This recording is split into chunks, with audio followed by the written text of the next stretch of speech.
I got a comment on the last video. Someone wrote, "She shouldn't have handed over her business to her husband." And I sat with that for a long time, because they were right. But here is the thing nobody talks about. I knew it was wrong when I signed those papers. I felt it in my stomach. That quiet, sickening feeling that tells you the truth before your mind is ready to hear it. I signed anyway, and if you think that makes me foolish, stay with me. Because by the end of this video, you are going to understand exactly why smart, capable, loving people do the thing they know they shouldn't. And more importantly, you are going to see whether you are doing it right now. In part 1, I told you about a birthday, 45 candles, a homemade cake, a dining table full of people who didn't remember. I told you about Daniel, the man I met at 23 in a coffee shop, fell in love with in the space of 2 cups, and married in 6 months. I told you about the clothing brand I built from nothing, the income I had, the freedom I felt, and how I handed all of it over, piece by piece, because I confused sacrifice with love. I told you about the 7 things that quietly wasted my life after 50. We got through the first 3, but we are not done, because the last 4, the ones I am about to tell you, are the ones that cost me the most, the ones I held on to the longest, the ones most people watching this video are still carrying right now and calling it something else. Stay with me. This is where it gets real. You are not your role. You are not your title or your income or the position you hold. You are what remains when all of that is taken away. And if you have never asked yourself what that is, I am asking you now while there is still time to find out. Because I didn't ask until it was almost too late, and by then the answer took years to find.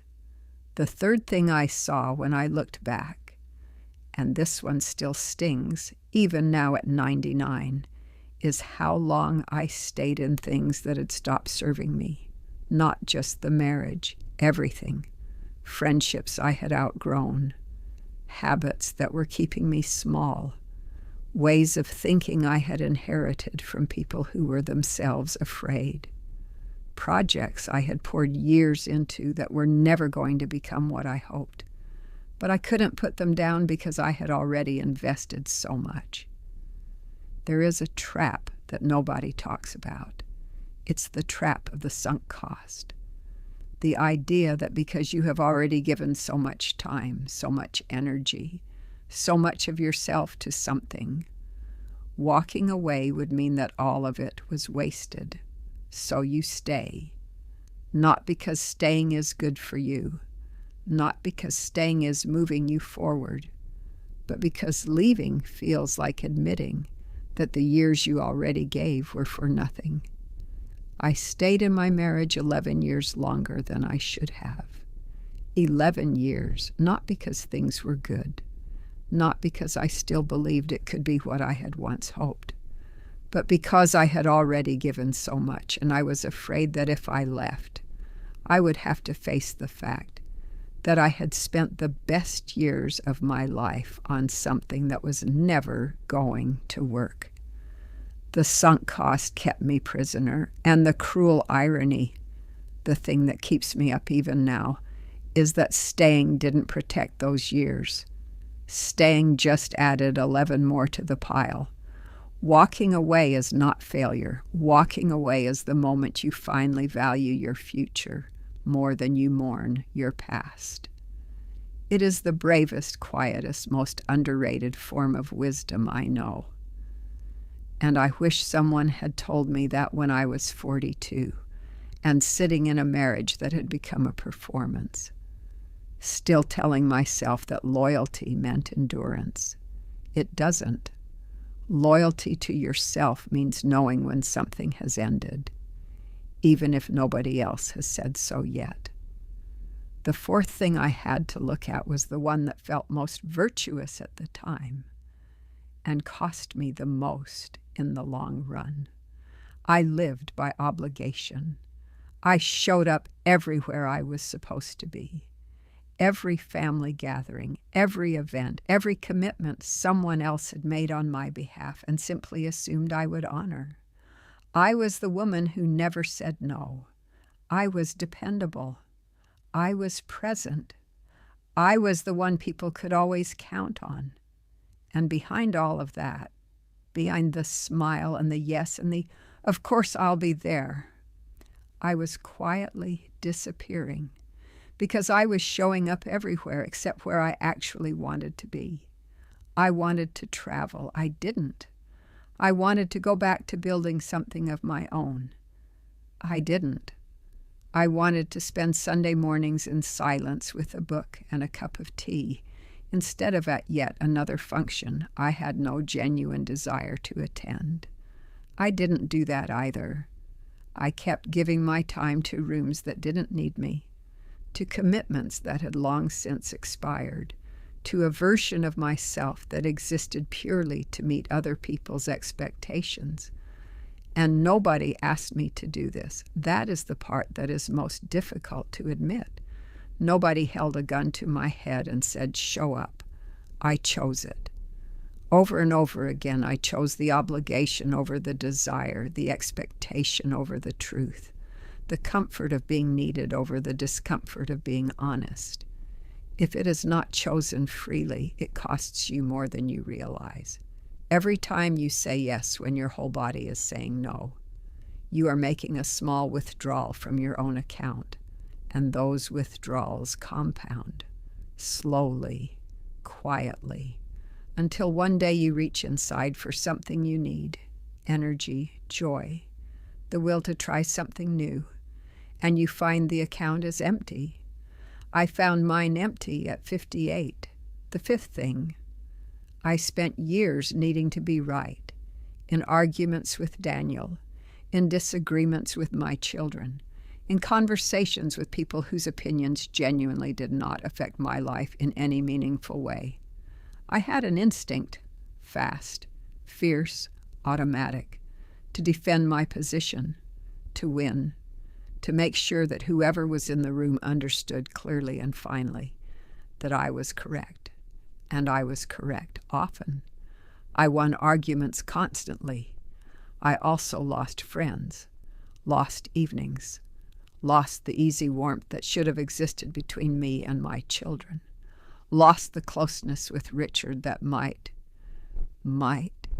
have saved something somewhere if I had once just let it go.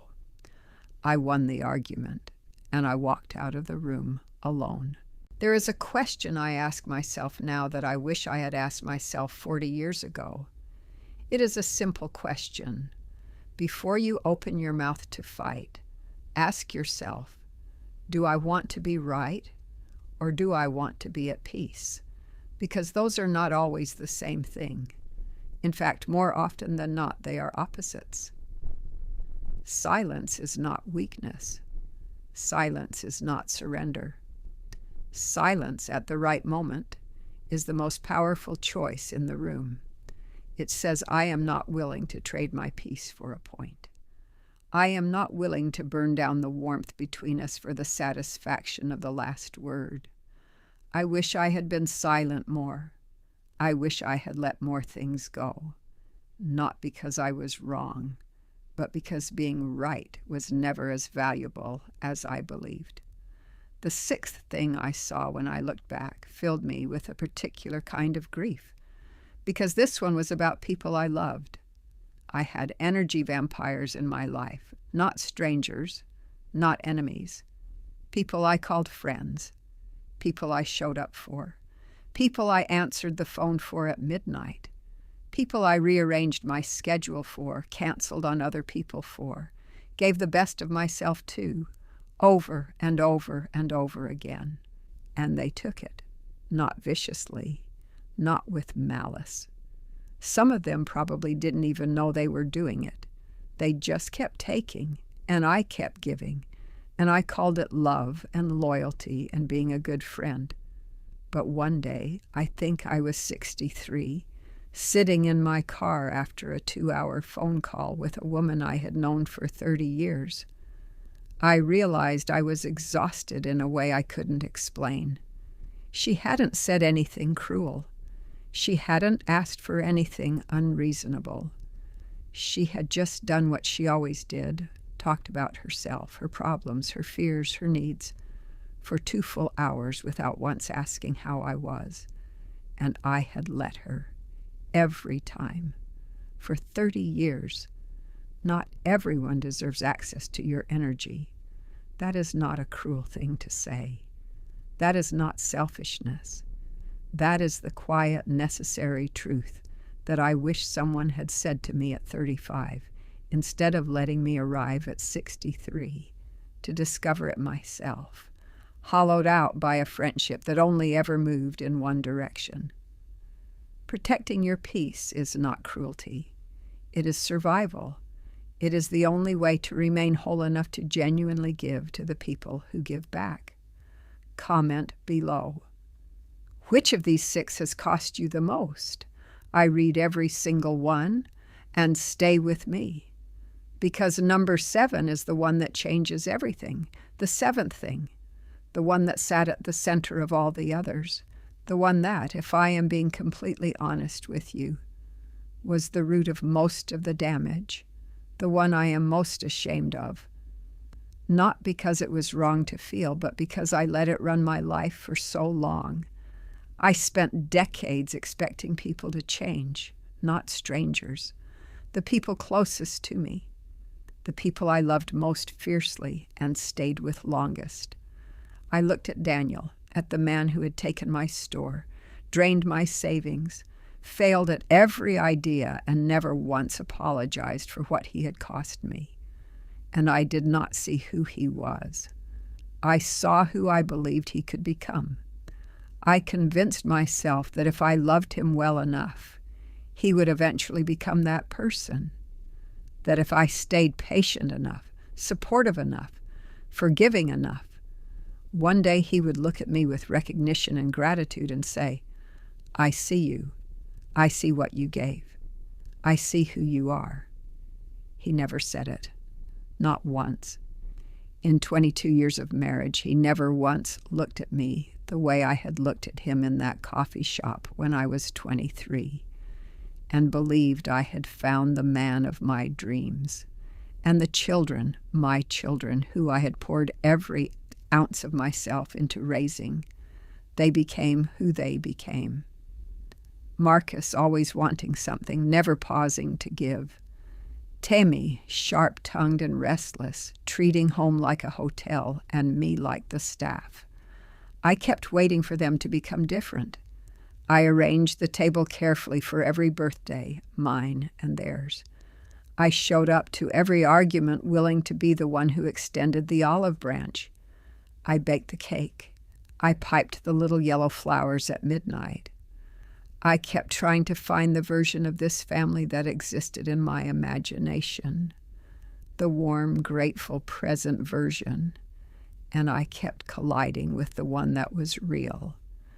Every year I baked that cake, hoping someone would finally see me. I wasn't loving them. I was waiting for them to become someone else. And in the process, in all those years of waiting, hoping, adjusting, trying again, I betrayed myself. I abandoned the woman who had once been free and full of plans and capable of building something from nothing. I buried her under obligation and endurance and the endless, exhausting project of loving people who had not yet learned to love me back in kind.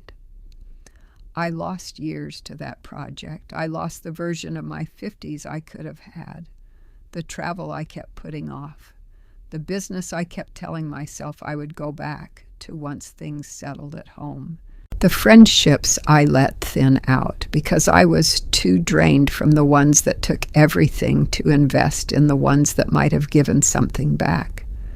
I lost it all waiting for people to change who were never going to change, And here is what I know now, at the end of a very long life, looking back at all of it without the filter of hope or fear or the desperate human need to believe that love is always enough.